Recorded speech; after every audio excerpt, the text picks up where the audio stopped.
Yes, everyone, it's that time. It is I, and sorry I'm a little late on this review, but Dakota Ray has a new film out. Dakota Ray is a familiar name here on the Final Cut, and his new film is called Prince of the Crimson Void.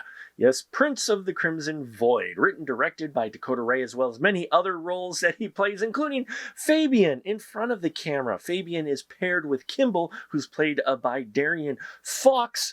And these two gentlemen have killed many a people and buried these victims in a yard. Well, Fabian has his own agenda, and well, yeah, he ends up having a bit of a disagreement with Kimball, and Kimball ends up dead, but he hasn't gotten rid of his old partner, as the spirit of Kimball seems to haunt him while he's trying to enact his overall dastardly plan, and we see how Fabian has to deal with that, as well as his own internal struggles and his past and the spirits that still haunt him today.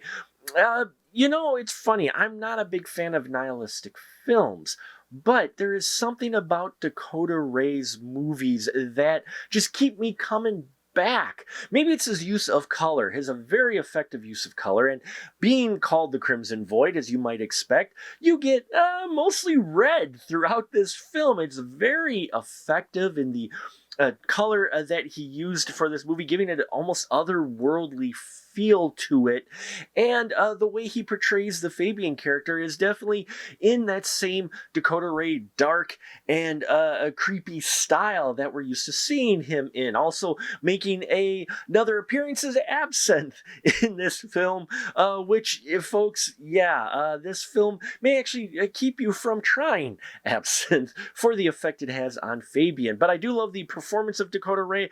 I always love the DIY spirit that he has with these micro-budget films that he shoots with very minimalistic cast, makes the most of his budget, but where he does spend the money, it's effective, including the props, and the overall stories have really gotten more linear narrative to them. Not too linear, mind you. They're still not too, but it's just been interesting to watch as he's refined his style over the years with these films. And I really enjoyed Crimson Void.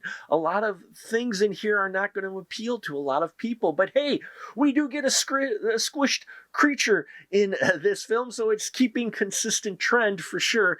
I don't know, again, if it's just a coincidence or not, but always find it interesting of, well, where are we going to see the squished creature, and we get one in here as well, so it did not disappoint there. As far as the characters go in the story, I enjoyed this dark story and where they took the both characters. The Kimball character, played by Darian Fox, is an interesting different than Fabian. I liked that there's a difference between these two. It's not like they're two peas of the same, in the pod, they're cut from the same cloth. They are not by any means. And I felt that difference. And yeah, it gets creepy in spots.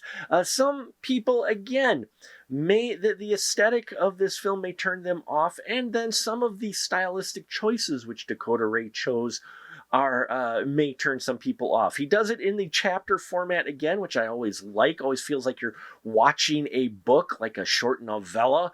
And there again, practical effects in here where they are used are lighted effectively to really give them this visceral and gritty feel. So Prince of the Crimson Void, if you're a fan of Dakota Ray's other work, you should definitely check it out. Put as much information as I can down below. I enjoyed this film. They're usually, not that long either, about an hour long, so it's got a good runtime to it. And with the chapters worked in there, it kind of breaks things up a little bit. But yeah, I can't wait to see what Dakota Ray comes up with next. But let me tell you, keeps surprising me with every film. So thank you so much for watching. If you have seen Prince of the Crimson Void or other Dakota Ray work, please let me know what you think of them down below. Please, constructive comments. Also, check out our Patreon and like and subscribe and all that here. I thank you for your support. And until next time, remember, keep that ticket stub.